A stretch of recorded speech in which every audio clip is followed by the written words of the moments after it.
রাজা পরীক্ষিত বলে উঠল, তাহলে এই 7 দিন আমি কি করব? বলে, যাও তুমি স্বয়ং সুখদেব গোস্বামীর কাছে ভাগবত পাঠ শ্রবণ করো। হরিদ্বারের এক ঘাটে বসে রাজা পরীক্ষিত তাই করলেন। আজ সুখদেব গোস্বামীর কাছে 7 দিন ধরে ভাগবত পাঠ শ্রবণ করলেন। তাই মায়েরা আপনাদের কাছে বলছি, আপনারা বসে আছেন রাজা পরীক্ষিতের আসনে, মন দিয়ে শ্রবণ করবেন এই রাসলীলা। তাহলে মাগো আপনারা রাজা পরীক্ষিতের সম্মান দিতে পারবেন। যদি আপনারা ওই আসনে বসে গল্প করেন তাহলে কিন্তু তাকে অসম্মান করা হবে, তাই তো? তাই আমরা জানতে পারলাম বক্তা হচ্ছে স্বয়ং সুখদেব গোস্বামী আর শ্রোতা হচ্ছেন রাজা পরীক্ষিত। এবার শুনে বলুন, গোপীরা এসে গেছে রাসমঞ্চে, তাই তো? এবার কে আসবে গো? এবার আসছে স্বয়ং ভোলানাথ। ভোলানাথের মনে বড় স্বাদ জেগেছে, এই রাসলীলা কেমন হয় আমিও একবার গিয়ে দেখব। তাই যেই না মনে স্বাদ জেগেছে, ভিঙ্গি ফিরিঙ্গিকে বলছে, ও ফিরিঙ্গি আয় আয়, আমায় একটু সুন্দর করে সাজিয়ে দে। বলে, বাবা অমন করে গেলে তোমায় ভেতরে ঢুকতে দেবে না। বলে, কেন? আরে সেখানে তো কোনো কামের আশা নিষেধ, সেখানে পুরুষদের কোনো যাওয়া যাবে না, সেখানে শুধু গোপীগণ যেতে পারবে। বলে, কি? তাহলে তাই কর, তুই আমায় শ্বেত গোপীরূপে সাজিয়ে দে। ভিঙ্গি ফিরিঙ্গি কি করেছে, আজ সাদা ওই ভস্য ছাই এনে আজ ভোলা মহেশ্বরের গোটা শরীরে মাখিয়ে দিয়েছে, সুন্দর করে সাজাচ্ছে। কেমন ভাবে? মায়ের একটু পিছিয়ে বসবেন। কেমন ভাবে সাজাচ্ছে একটু উলুধ্বনি করবেন, কেমন? সবাই মিলে একটু উলুধ্বনি করবেন। আজ সুন্দর করে সাজাচ্ছে।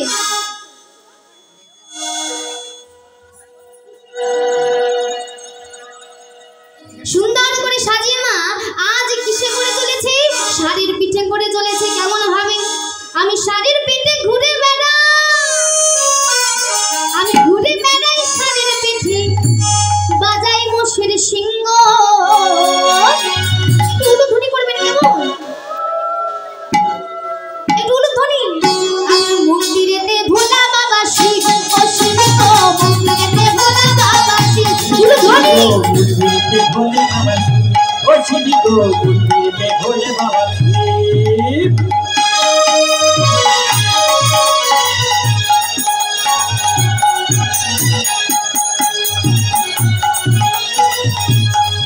আমি ঘুরে বেড়াই শাড়ির পিঠে সিংহ, আবার মন্দিরেতে বাবা শিব, ও শিব গো মন্দিরেতে ভোলে বাবা শিব। আমি শাড়ির পিঠে ঘুরে বেড়াই, মন্দিরে ভোলা বাবা শিব, মন্দিরে ভোলা বাবা শিব, ও শিব গো মন্দিরেতে ভোলে বাবা শিব।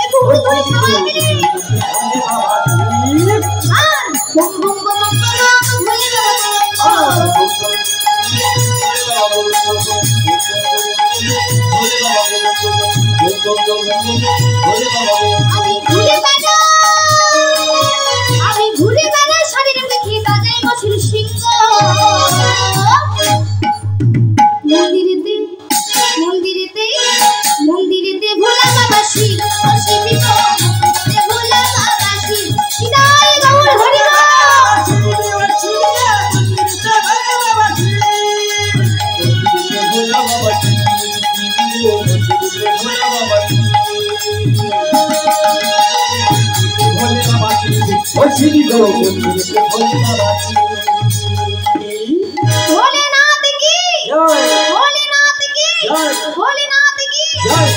তাহলে ভোলা মহেশ্বর কি রূপ ধারণ করেছেন? শ্বেত গোপী রূপে সজ্জিত হয়ে আজ কি করেছে দেখুন। যেই না রাসমঞ্চের কাছে উপস্থিত হয়েছে, কি লক্ষ্য করছে জানো না? রাসমঞ্চের দাড়ি কে হয়েছে জানো? কে? মা যদুমায়া, মানে মা পার্বতী। যেই না মা পার্বতী রাসমঞ্চের দাড়ি হয়েছে, এবার তারই তো স্বামী ভোলানাথ মনে মনে চিন্তা করছে, আমি যাই কেমন ভাবে, যদি ধরা পড়ে যায়। কোন রকমে ভালোভাবে মুখ ফুক ঢাকা দিয়ে শ্বেত গোপী রূপে এসেছে। এবার দাড়ি হয়ে আছে মা পার্বতী। মা পার্বতী জিজ্ঞাসা করছে, রে ও গোপী, শুনতে পাচ্ছ? তা বলছি তোমার নাম কি গো? আমার নাম শ্বেত গোপী। আবার শ্বেত গোপী? আমি অনেক গোপীর নাম শুনেছি, শ্বেত গোপী নাম জীবনে শুনিনি। তা শ্বেত গোপী, তা মুখটা আমার ঢাকা দিয়ে আছো কেন? মুখটা একটু খোলো। কি গো, মুখটা একটু খোলো। তবে কোনো কথাও বলে না, মানে কথা বলতে জানো না? কথা বলতে জানো? আচ্ছা মা গো, বলছি ঠিক আছে, তা নাই গেল। তা তোমার স্বামীর নাম কি গো? ও গোপী, স্বামীর নাম কি? স্বামীর নাম ধরতে নেই। ও, স্বামীর নাম ধরতে নেই, ঠিকই বলেছো। ঠিক আছে, তাহলে আমি কিভাবে বুঝবো তোমার স্বামীর নাম কি? বলে বুঝবে, আমি প্রথম অক্ষরটা বলবো আর শেষের অক্ষরটা বলবো। তোমায় বুঝে নিতে হবে আমার স্বামীর নাম কি। বলছে তাহলে বলো, প্রথম অক্ষর কি আর শেষের অক্ষর কি? বলে প্রথম অক্ষর দন্তান্ন আর শেষের অক্ষর মধ্যাহ্ন। এবার বুঝে নাও আমার স্বামীর নাম কি। কেউ বুঝতে পেরেছেন স্বামীর নাম কি? কেউ বুঝতে পেরেছেন? একবার বাহু দুটি তুলবেন। কি নাম? নারায়ণ নারায়ণ নারায়ণ নারায়ণ নারায়ণ নারায়ণ নারায়ণ নারায়ণ। তুলে ধরি।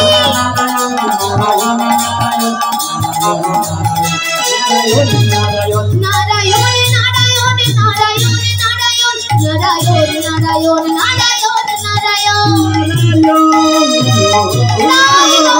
হরি হরি বল।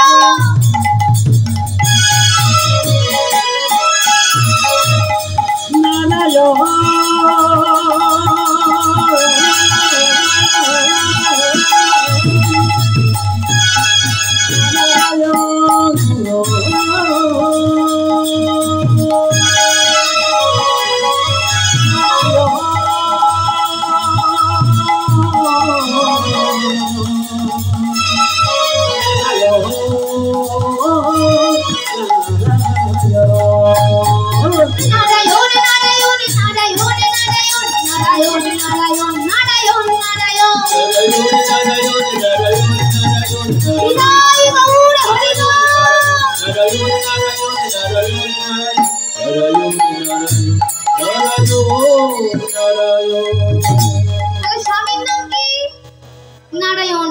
মা পার্বতী বলছিল, বুঝতে পেরেছি, তার মানে তোমার স্বামীর নাম নারায়ণ। ঠিক আছে, যদি তোমার স্বামীর নাম নারায়ণ হয় তাহলে তুমি প্রবেশ করতে পারো। যেই না ভোলা মহেশ্বর শ্বেত গোপী রূপে প্রবেশ করবে, একটা কথা বলুন মায়েরা, আমার মায়েদের আগে কোন পা পড়ে? যখন মায়েরা হাঁটে কোন পা আগে পড়ে? ডান পা? বাঁ পা। আর যখন আমার বাবারা হাঁটে কোন পা আগে পড়ে? ডান পা। তা ভোলা মহেশ্বর বাবা না মা? বাবা। তাহলে ভোলা মহেশ্বর যখন যাচ্ছে আগে কোন পাটা পড়বে? ডান পাটা। যেই আগে ডান পাটা দিয়ে এগোতে যাবে, আজ মা পার্বতী ধরে নিয়েছে। ও বাপি, এ কি, তুমি মুখ থেকে ঘোমটাটা সরাও দেখি। বলছে না, আমি ঘোমটা সরাবো না। না, তুমি সরাও ঘোমটা। আরে দেখি ঘোমটা সরাও দেখি। সে খুলতে আর দেবে না। যেই না তারা হুড়ো করে ভিতরে প্রবেশ করবে, সর্বান্তর্যামী ভগবান বুঝতে পারলো ভোলা মহেশ্বরের কাণ্ড। আজ সঙ্গে সঙ্গে সেখানে উপস্থিত হলেন এবং ভোলা মহেশ্বরের মুখ থেকে ঘোমটাটা টেনে ছুড়ে দিলেন। ভোলা মহেশ্বর, এত বড় স্পর্ধা তোমার, তুমি জানো না এখানে কোনো কামের আশা নিষেধ। তুমি ফিরে যাও, তুমি ফিরে যাও। ভোলা মহেশ্বর হাত জোর করে কাঁদতে কাঁদতে বলছে, হে গোবিন্দ, আমায় আপনি রাস দর্শন করতে দিন, আমার মনে বড় ইচ্ছা। না, এখানে কোনো কামের গন্ধ নেই, তুমি বেরিয়ে যাও এখান থেকে। এখানে কোনো পুরুষ প্রবেশ করতে পারবে না, পারবে না, পারবে না। ভোলা মহেশ্বর খুব তখন কাঁদতে কাঁদতে যাওয়ার সময় বলেছিল, গোবিন্দ, তুমি আজ আমায় রাস দর্শন করতে দিলে না, রাসমঞ্চে প্রবেশ করতে দিলে না। তবে যেই দিন আমি এই কলি যুগে অদ্বৈত আচার্য রূপে যাব, তখন কিন্তু আমি এই রাস সকলকে শ্রবণ করিয়ে বেড়াবো।